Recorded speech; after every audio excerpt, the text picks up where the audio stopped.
Right. Now then, this is the second one. Utrecht shooting. 3 dead now after attack on tram. BBC News. Okay.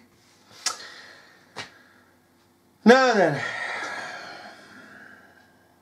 the footage is shown us that it's all cut and shunt, so therefore it's been pre-recorded and sent out to various news agencies. So it's not a live event, it's not a real event, it's a staged event. And of course the masses sit there and believe what they want to believe. They want to believe the BBC, let them believe the BBC. If they want to believe the ABC, ITN, Granada, whatever, that's up to them. But let them not restrict us in believing the truth. Oh, no. We can't say the truth. We can't oppose these lies. And yet, as I said to one man, he tried to stop me from speaking, was challenging a Muslim in one of these imams in a city sector. I said, look bud, look shorty, because he was only about 4'2". I said, look, I have the right to speak as much as he has the right to speak. I give him the right to speak. He must allow me the right to speak. That's how civilized society works. Now, hop it. And the members of the public are coming up and saying, you stop this. No, dear. I'm allowing you to say what you've just said to me. Now you must allow me to say what I must say to you. That is the good order and running of society. And they bugger off. As soon as you challenge them, I'm giving you the right to have a go at me. But you must give me the right to respond. Because that's a civilised and ordered society. That's freedom of speech. You don't have to shout back at them, you just tell them. I give you the right, you must therefore give me the right. Simple as that. Right? But yeah, you can sit back and you can shout and you can bawl at me, and I'll just simply carry on and say, well, you can do that. I give you the right to do that. That's freedom of speech. Alright? Now if I were to do that to you, you'd have the police on me. Because you don't believe in freedom of speech. Equally, as you're shouting at me, and I say, well, look at this footage, you get more and more angry. You're not allowing me freedom of speech to have my own expression of things. What gives you the right? You're not a king, you're not a sovereign, you're not a lord over me. You're equal to me. You're a fellow human being. This is all we need to say, common sense. Anyhow, let's see what Windy Miller has to say. Okay, still no ambulances. Maybe they've gone and buzzed off, and helicopters buzzed off. 3 people killed during this attack on the tram, which you can see just behind us here, surrounded by the police ticker tape. 9 others seriously injured. The trauma helicopters were... See how they bring in the emotional stuff and how they belittle people and they don't realise they're being belittled. First of all, you can see the tram behind us. Yes, we must be told, you see, we're only children, and as long as people act like children, these will speak as they do down to us. There's a tram behind us, we can see that. There's ticker tape, we can see that. It's totally superfluous. But they must tell us, because they're the ones in control, we're the children. This is the nanny state and the nanny media. And then they bring in the emotional language of trauma helicopters. You mean there's a helicopter in trauma? Ground the buggering thing, it might crash. Oh, is he budgie? Butchered the helicopter? Oh dear, dear, dear. In trauma, is he? Oh dear. Hey?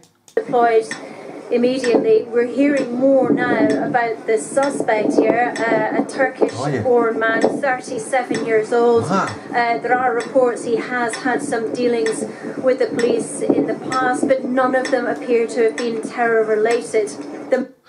So, yet again, aside from it being cut and pasted, this footage, as it leaps from one piece of footage to the next, with all fake events this occurs. What else is it? They know everything, down to his picking sock size. Everything about the man. They've even got a photograph of him here. This is what they're telling us. They're telling us this is a photograph of the man. A still photo. Why, that was quick, wasn't it? Hey? It's him. What? Standing up with a gun, shooting people? He's on the bus or tram. So where's the footage? I suppose somewhere, maybe they've got some footage taken, stock footage taken from somewhere, or they've got an actor in and gun playing out the part of a gunman. I don't know, but so far I've not found it. It's probably, if it is available, it's out there. But also we've got is this still piece of footage of a person. What's the point in it? Not exactly standing up and shooting every bugger, is he? Eh? They've got cameras on these trams, haven't they? And buzzes and the like.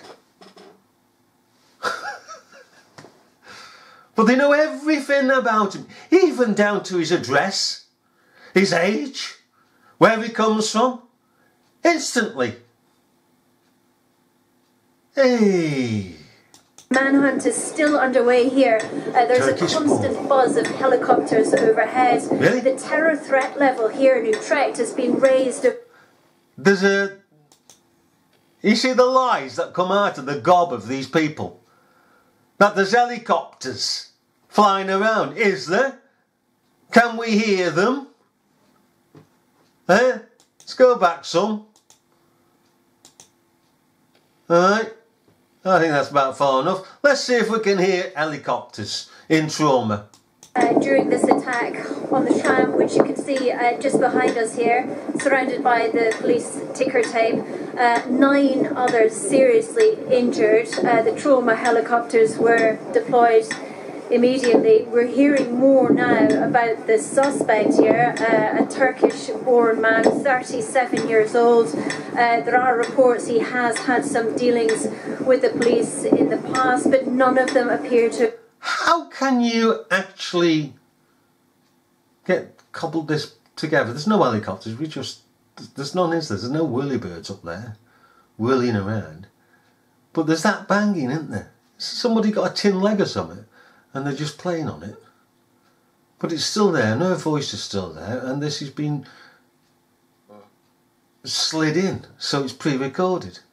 Have been terror related. The manhunt is still underway here. There's a constant buzz of helicopters overhead. The terror threat level here in Utrecht has been raised, of course, to 5, which means critical, and an attack is expected imminently. That's just here in Utrecht, though. The rest of the country remains at 4, which means an attack is highly likely. Now, the Netherlands, of course, familiar to most people as a peaceful country, but last September there were 7 arrests in connection with this counter-terror operation, and there have been attacks, of course, in France, in Belgium, and so there has been a feeling here that the Netherlands was quite lucky not to have experienced anything like this in the past. Once again, we should say this man has been identified. The key suspect here has been identified. What are key suspects? What are these doing in here? Just walking around? Oh, it's a nice day, just having a walk around. No stray bullets taking out windows, is there? Eh? No blood up the windows. There's no blood anywhere. No helicopters, no blood, no bodies, no pigging out in this lot. Maybe they could provide it in others. Alright? But this is supposed to be breaking news. It is a 37-year-old man, and people are being asked not to approach him. The manhunt is underway, and here in Utrecht, people are being asked to stay inside. I'll just show you the roads around here. They've all been cordoned off. Still police presence. The tram, as you can see just behind us here, the tarpaulin sheet has been put up. 3 people killed. Where's the tarpaulin sheet has been put up? It's with the helicopters, is it? That we're seeing and hearing around the place. Eh? Oh well. How about Mickey Mouse coming along? Eh? Very fairy pig in land. So, yeah, right. Okay, anything else here? Nah. Let's see what else they've got. In this shooting, at least 9 others injured. And a lot of confusion to start off with, Anna. Can you confirm 1 gunman and 1 location for the shooting? Police have identified 1 man as the suspect. As yet, as far as we're hearing here at the scene, he is the only person they are looking for. There were reports of attacks elsewhere, and none of those confirmed. Security, though, has been stepped up at the Binnenhof at the Dutch Parliament. Oh, so now it's not cloudy, it's nice and sunny. So when was this pigging taken? And now you got some ambulances on site.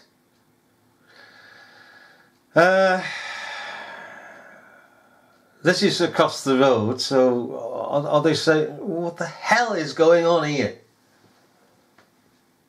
Hey? Because this isn't the tram. Or is this the tram? They better make the piggy mind up, because it's a station. This is a crossroads. And being at a station, they've got the railings. It's all completely cockeyed, isn't it? It's a different day, that's why. It's like the van, wasn't it, in Nice? You know, the white van in Nice. So, supposedly ploughed down all those people on Bastille Day. Okay? One moment, it's parked outside on the boulevard next to a palm tree, right? Then in other footage, still parked out on the boulevard, but by the side of a lamppost. They did the same with the Bataclan Cafe, didn't they? One scene was of one night and another scene of another night, and we can see that by the fact that in the right hand footage of the cafe there's a white Fiat Uno, and there's 2 fellas sitting at a table having a talk and having a meal, just carrying on, and a woman comes to the front door and there's a pane of glass missing because she throws a device through where there should be a pane of glass, and silver comes out, and then the 2 fellas go underneath the table. Then about 3 minutes later, alright, 2 fellas come in. One rushes upstairs and one gets on his mobile phone and is staring at it. Now, the Fiat Uno is gone. Next moment, the 2 persons or fellas that went underneath the table came up. One was a pigging woman. So they had a sex change under the table. Quite a rotund woman, large woman. Got her handbag and buggered off. And this happens all the time. They're doing scenes on one day, and the next day they do another scene, maybe of a repeat, as with London. Again, Westminster Bridge, three different weather patterns. But there was an exercise 2 weeks before the actual production was sent out. In the first, or the last, we presume it was the last, there was a blinding hot sunny day. There's a spy in the sky, a drone or whatever, looking down on Westminster Bridge, and the sun is cracking the pavement at 3:20 in the afternoon. Then they go to a picture footage of people on the bridge, and it's cloudy, it's overcast. How the hell did they do that? And then they go to the side of Westminster, and there's a fella there saying, clear the area, clear off, turning traffic back, and it's beginning raining. This is 3:20. All at one pigging time. How can you have 3 different pigging weather patterns unless it's done on 2 different days at 2 different pigging times? This is the same here. It's the wrong setup. Also at mosques, we're hearing that mosques here in Utrecht have actually been evacuated now. And the Foreign Office, the British Foreign Office, is warning people who are travelling to the Netherlands to remain vigilant. Anna Holligan, in Utrecht, thank you very much indeed. Well, oh, that was cut and pigging shunt. And a load of crap.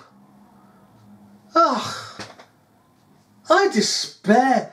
Do you know, if we went to pigging work and did what these buggers did, we'd be sacked. For incompetence. But these buggers can get away with it because the general public will not question it. It's the news. They're not going to lie to us. No, of course they're not. No, of course not. No. Government wouldn't lie to you, would they? No. That's why we vote. Yeah, and that's why you complain afterwards that they've lied to you. There's no reasoning with some people. None whatsoever. The BBC, ITV and the rest lie and lie and lie and lie and lie. And they have done for years and years and years. From the very inception of the media in every form, they've lied. When it began with the town criers, they lied. When it came out into printed form, they lied. When it came out into the form equally that we've got today over the radio waves, they lie. It's just how it is. It's just how it is. That's life. That's life. And somebody might ask why is it that they're doing this now? Why is it that they're pouring out like a broken cistern all this fake news? Well, let's put it this way.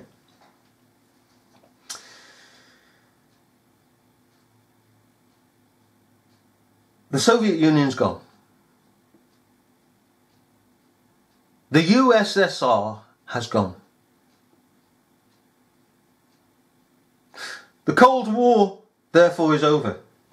The threat and terror of that period is over. Therefore, what fills the vacuum? Well, the government comes along and says, right, we've caused all this pigging Cold War business to terrorise people. No bugger was going to blow any bugger up. It was just hype, and more hype. Fake news. And got people in fear